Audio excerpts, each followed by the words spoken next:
सिवान में भाजपा के वरिष्ठ नेता प्रभुजी गुप्ता ने राजद द्वारा बार बार भाजपा जदयू की सरकार को गिराने की धमकी को मुंगेरी लाल के हसीन सपने करार दिया और कहा कि हमारी सरकार चट्टानी एकता के साथ 5 साल चलेगी और आगे भी हमारी ही सरकार बनेगी।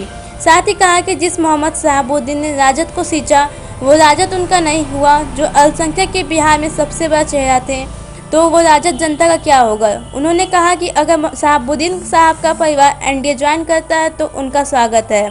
हम मिलकर बिहार के विकास के लिए काम करेंगे। देखिए एक्सक्लूसिव खबर कि बिहार की जो एनडीए की सरकार है जदयू भाजपा की, उसको जल्द गिरा दिया जाएगा और राजद की सरकार बस। पहली प्रतिक्रिया आपकी? ये तो देखिए, जब से सरकार बनी और जब से मुंगेरी लाल के हसीन सपने लोग देख रहे हैं, राजद वाले लोग, वो तो उन लोगों को तो जन्मदिन था तेजस्वी जी का, तो उसमें लोग अफवाह है कि जब मुख्यमंत्री बन जाएंगे तो अच्छे से जन्मदिन मनाएंगे और कल मुझे मुख्यमंत्री का शपथ लेना है, इतने लोग मेरे साथ है, उतने लोग मेरे साथ है, तमाम तरह की अफवाहें आती रहती है। और पूर्ण रूप से राजद जो है अफवाहों के लोगों का एक जो है दस्तावेज का पार्टी है कि अफवाह जो है भरपूर वो लोग फैलाते हैं और कहीं कोई धरातल पे कुछ रहता नहीं है और न ही उनके साथ कोई ऐसा समर्थन है। कौन जाएगा आप बताइए? क्या 15-20 साल के जो है कुछ शासन थे, जंगल राज का जो शासन था, क्या उसको लोग भूल गए हैं?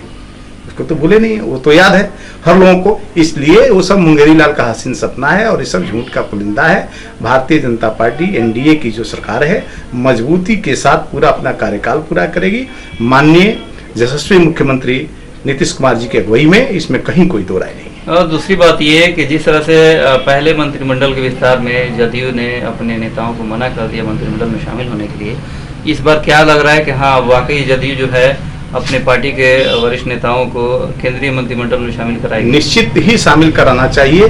पीछे भी केंद्रीय मंत्रिमंडल में माननीय प्रधानमंत्री जी की तरफ से या जो भी वो कमेटी है सबके तरफ से जो है आश्वासन था और समान रूप से जो उनका उचित सम्मान देना था एनडीए गठबंधन का, गठबंधन धर्म निभाते हुए वो उसका ऑफर था। लेकिन किसी कारण से पार्टी अपना अंतरकलह से या अपना कोई अंदरूनी मामला था, उनका घर का मामला था, उसमें कोई व्यवस्था नहीं बन पाई जिससे वो लोग केंद्रीय कमेटी में शामिल नहीं हुए, केंद्र की सरकार में। लेकिन इस बार निश्चित तौर से सब समन्वय बैठा लिया गया है और एनडीए के जो साथी हैं, एनडीए के जो लोग हैं जो हमारे साथ गठबंधन में हैं प्रदेश में और केंद्र में, उन सब लोगों को समान रूप से सम्मानित किया जाएगा। राजद के नेता बार बार एनडीए की सरकार गिराने की बिहार में दावा करते हैं, दूसरी ओर जिस आरजेडी को सिवान के पूर्व सांसद मोहम्मद शहाबुद्दीन ने सींचने का काम किया, फाउंडेशन मेंबर रहे, आपको लगता है कहीं न कहीं राजद ने उनके साथ भी सौतेलापन का व्यवहार करने का काम किया? आज तक तेजस्वी गए नहीं उनके परिवार से मिलने। देखिए आप बताइए कि मैं तो ज़्यादा कुछ नहीं बोलूँगा इस पर, लेकिन यह निश्चित तौर से सभी जन जन के बात मुँह से बात आ रही है कि भाई तेजस्वी जी नहीं आए, तेज प्रताप जी नहीं आए, राबड़ी देवी नहीं आई और वह शहाबुद्दीन जिन्होंने अपने खून पसीना से सींचा राजद को सिवान के धरती पर, उन्होंने जो भी भाई उनका कोई भी बैकग्राउंड है उससे नहीं लेना देना है, लेकिन राजद के लिए तो फुल्ली समर्पित रहे और होल टाइमर राजद का उन्होंने काम किया है। और उनके चलते बिहार में जो अल्पसंख्यक वोट था, जो राजद की तरफ झुकान था और अल्पसंख्यक का वोट पूरे बिहार में शहाबुद्दीन माना जाता था, ऐसा वो प्रभावित कर सकते थे। ये पर्सनालिटी तो उनकी थी। और अभी जो नहीं गए तेजस्वी जी, और पता नहीं क्या अंदरूनी मामला है, क्यों उनको ऐसे वो लोग इग्नोर कर रहे हैं, लेकिन ऐसे लोगों की हैं तो निश्चित जाना चाहिए। ऐसे पार्टी के जो कार्यकर्ता हैं उनके परिवार को जा करके ढाढ़स बनाना चाहिए और दुख की घड़ी में खड़ा होना चाहिए। शहाबुद्दीन समर्थकों में काफी निराशा है, विशेष रूप से स्थापना दिवस के अवसर पर कई समर्थकों ने काला दिवस के रूप में मनाया। क्या कहें? तो आज तो मनाएंगे ही। आप बताइए, आप क्या राजद को पार्टी मानते हैं? हम तो नहीं मानते हैं, मैं तो गिरोह मानता हूँ।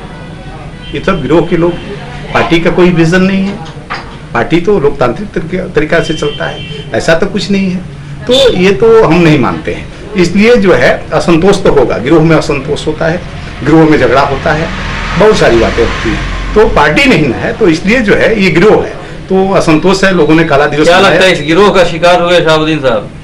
मान के चलिए कि इस गिरोह का शिकार हुए, निश्चित तौर से हुए। अगर पार्टी होता, लोकतांत्रिक प्रक्रियाओं के पालन होता और कार्यकर्ता का सम्मान होता तो मुझे लगता है कि इतना स्ट्रॉन्ग कार्यकर्ता का देहांत होने के बाद शीर्ष नेतृत्व को, राजद के जो शीर्ष नेतृत्व लोग हैं, जो माननीय पूर्व मुख्यमंत्री राबड़ी देवी जी हैं, उनको आना चाहिए, तेजस्वी जी को आना चाहिए, परिवार के साथ दुख की घड़ी में खड़ा होना चाहिए, इसकी जरूरत थी। शहाबुद्दीन समर्थकों को विशेष रूप से हत्या में साजिश लगता है, और लगता है इनको कि लालू परिवार ऐसा कुछ कहीं ना कहीं साजिश किया गया नहीं, है। ऐसा भाजपा नेताओं को क्या लगता है? नहीं, मेरे तरफ से ऐसा कुछ नहीं है, हमारे भारतीय जनता पार्टी की तरफ से नहीं है, ये कहीं से कोई साजिश नहीं है। क्या साजिश हुआ तो बताइए। भारतीय जनता पार्टी के कितने विधायक कोरोना काल के शिकार हुए, कितने लोग मरे, कितने सांसद हमारे मरे, कितने मंत्री मरे, तो सब क्या साजिश के शिकार हुए?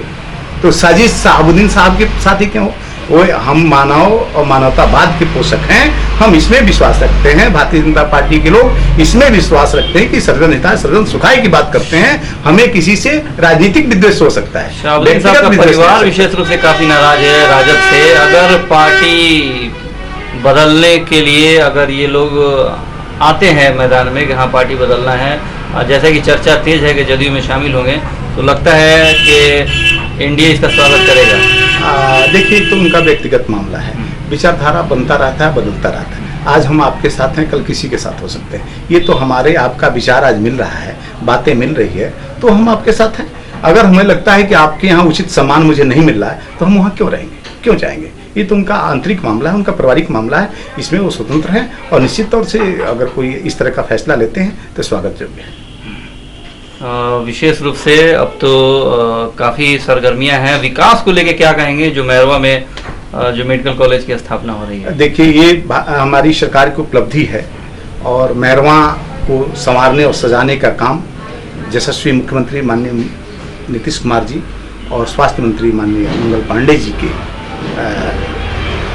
प्रयास से, दोनों लोगों के सामूहिक प्रयास से और पार्टी के कार्यकर्ताओं के जो वरिष्ठ कार्यकर्ता हैं, इनके प्रयास से आज मैरवा में मेडिकल कॉलेज की स्थापना जो हो रही है, निर्माण हो रहा है। ये क्षेत्र के लोगों के लिए बहुत बड़ी उपलब्धि है, जो कि माइलस्टोन साबित होगा। यहाँ के लोगों के लिए स्वास्थ्य के क्षेत्र में क्रांति है, बहुत जन जन में खुशी की लहर है। इस सरकार में विकास दिख रहा है, कथनी और करनी की एकाकार ये सरकार है। लगता है कि 5 साल पूरी चलेगी, निश्चित तौर से चलेगी जी, इसके आगे 5 साल और चलेगी। कहीं सपने टूटेंगे नहीं, मुंगेरी लाल का हसीन सपना तो आगे भी टूटा है, आगे भी टूटता रहेगा। तो कोई भी कुशासन और जंगल राज के शासन में नहीं जाना चाहता है।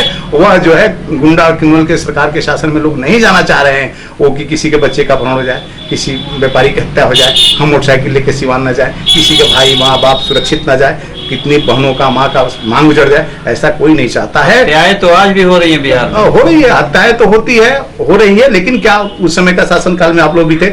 माननीय आप लोग रिपोर्टर हैं, विधायक, आप लोग जो है पत्रकार हैं, आपका चैनल काफी अच्छा है और बहुत ही पैनिक तरह से आपका निष्पक्ष तरीके से आपका चैनल काम करता है। हम इसके लिए भी धन्यवाद देते हैं आपके चैनल को। काफी रूबरू हुए हैं, कई बार आपसे हमारी बात हुई है, लेकिन हत्याएं और जो अपराध हुआ है, निश्चित तौर से ईमानदारी से अगर दिल पे आप हाथ रख के बात करेंगे तो शासन वो देखिए, और हमारा भारतीय जनता पार्टी एनडीए के सरकार का शासन देखिए, आज हर लोग अमन चैन में है। हाँ, ये क्राइम है, क्राइम का रेशियो कम है, लेकिन इसको एकदम जीरो टॉलरेंस पे लाना है। इसके लिए माननीय मुख्यमंत्री जी रात दिन एक करके लगे हुए हैं, डीजीपी साहब लगे हुए हैं, और स्थानीय प्रशासन भी अपना भरपूर प्रयास कर रहा है, आगे भी करता रहेगा कि अपराध जो है कम से कम। चलिए, बहुत बहुत धन्यवाद।